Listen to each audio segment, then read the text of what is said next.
Hey everyone, it's Adriana from ROADIE Free Radio. In this episode, Larry talks with Ryan Phillip George, who got his start by being a keyboard and computer technician for Beck's album Guero. Since then, he has toured full-time for artists like Arcade Fire, Jack White, and Macklemore.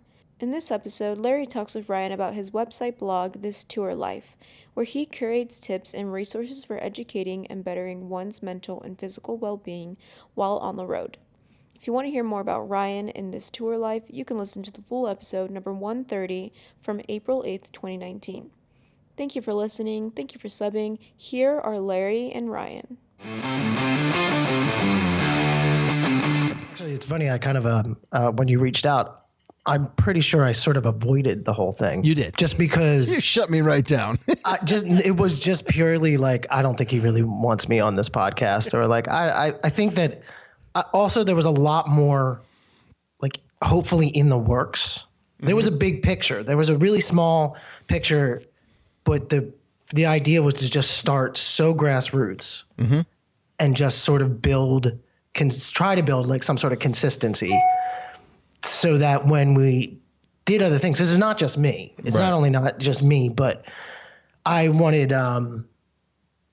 sort of wanted contributing writers and stuff. I didn't want it to be about me specifically. So also doing an interview about it was like, this isn't really supposed to be about me. Right. The fact that I've ended up sort of doing a larger chunk of the articles is just pure like desperation of people saying they're going to do an article. And then a year later, I mean, I've had people chasing them down for like a year and a half or so. Yeah. But when they do it, when they finally do it, they love it. Sure. That's the thing. Like, I think they sort of learn a lot about just thinking about the business. Yeah. I mean, I know I did. Yeah. I mean, most of the time I was trying to answer my own questions. That's really what it was. I was like, I had these questions. I would Google or do whatever and go, there's nothing here.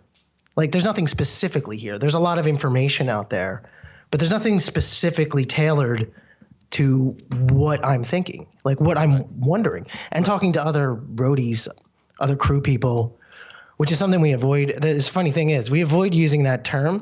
We made all these, so I have a kind of a silent partner, Dave, who I kind of went to. It was like, hey, you build websites and we tech together, whatever. Could you help me do this?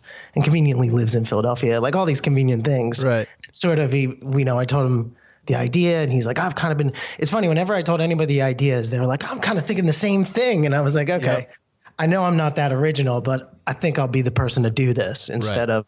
Sometimes that's all it takes, right? A lot of people have a lot of ideas, but there's the fear factor of actually planting a flag and going for it.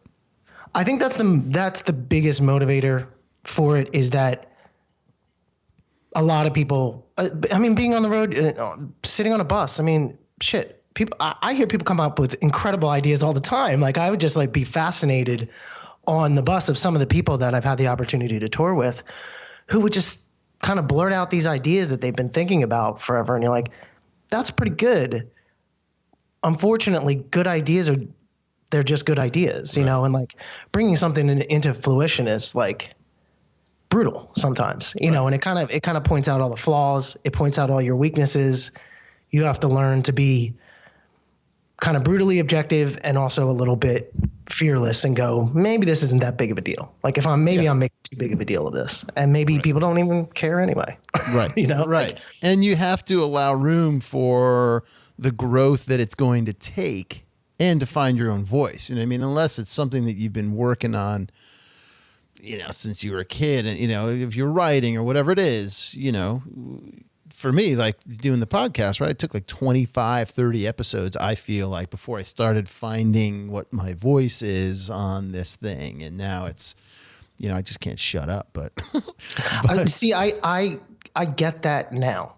Yeah. Like, I get that idea. I think too many people, I think we all sort of look at other people's accomplishments or other people's things, or, refer it back to the business or whatever, is that they just went in, they did it. They were just good. Yeah. And I think it's a pretty big misconception. Yeah. I think as, a cliche or not cliche, like, failure is like the greatest teacher of like in most aspects, I think, sure. I look back at the early kind of stuff we were throwing out there with this tour life, and I don't even look at it anymore because I'm just kind of like, well, I don't even know what that was supposed to be, you know? And then I look at other things and I was like, how do we do that again? You know, like how do we hit on that kind of thing again? And that's part of the reason there's like not always that many articles, because we didn't want it to just be gratuitous. Of course, practice does make you a lot better. And there's probably about 15, 20 articles written that have just never been released. Yeah. Maybe they will be, maybe they won't. I don't know. Right. What do you want to, you know, we're starting with this tour life. So we'll hit it all now, I guess, up front here.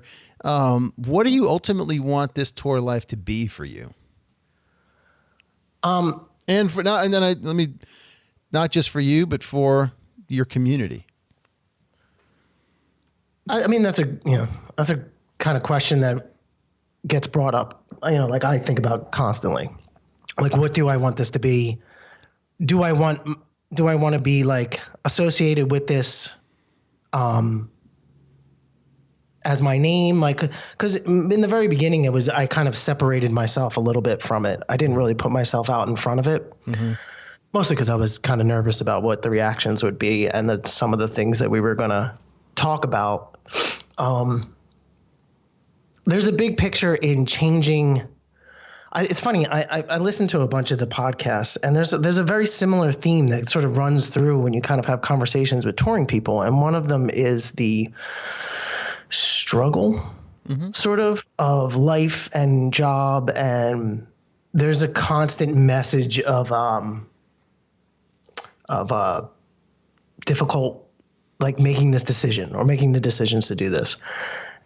And I think like that there's a shift that should and is sort of happening in the business. But it's like one of those things. I guess what I want to do is help bring awareness, like this tour life, to bring awareness that there's plenty of things to do to not have this like, to not sustain all this damage. Mm-hmm. If that makes any sense. It's like, if you're a high-rise worker, you know you're a high-rise worker. You get paid appropriately to be a high-rise worker because you're taking the risk. You know what the risks are. You know that certain safety is important. You also make certain decisions. You know, I mean, my dad was a firefighter. He was a city firefighter. He knew what he was doing. He knew what he was getting into. He knew the risks. He knew, you know, obviously nobody wants that. But I feel like maybe there's a lot of people who get into touring and don't know what the downside of it is. Well, I think people are talking about it a lot more now. Yeah, absolutely. Well, because in the beginning, I'm going to go on the road. I'm going to go, right, that great unknown, and go out with a band and just like be in the lifestyle, right? Until you do it and it grinds you down. Then you're like, oh, I got to figure this shit out because I'm in pain. Well, I think it is broke. Well, yeah, I think it is something that you have to figure out. I mean, it either. Well, once again, what doesn't kill you makes you stronger. I mean, if you can get through to a certain point, then you have other decisions to make. How long are you going to last? And is this, and you constantly hear the plan of getting off the road, and everybody wants to get off the road. And it's like, this tour life was sort of started out of that whole point for me. Mm-hmm. Basically, like, I didn't know if I wanted to be on the road anymore. It wasn't going well for me. It went really, really well. Mm-hmm. And then it sort of started to kind of turn, mm-hmm. Things weren't going as well. I wasn't in the right places all the time. I didn't have the right attitude, like substances, whatever, everything just starts taking a dark turn, personal and everything. And this tour life was basically, my quest to go, well, what do I do about this? Right. Like what are my possibilities? Do I just walk away, or do I kind of find a better way to do this? Hey, what's happening, roadies? It's Larry here. Just wanted to thank you so much for listening to this short clip. I really hope you got something out of it. If you can take 2 seconds to head over to iTunes and drop us a review or a comment, we would greatly, greatly appreciate it. Keep listening, keep coming back, stay healthy out there, and remember, no roadies, no rock and roll.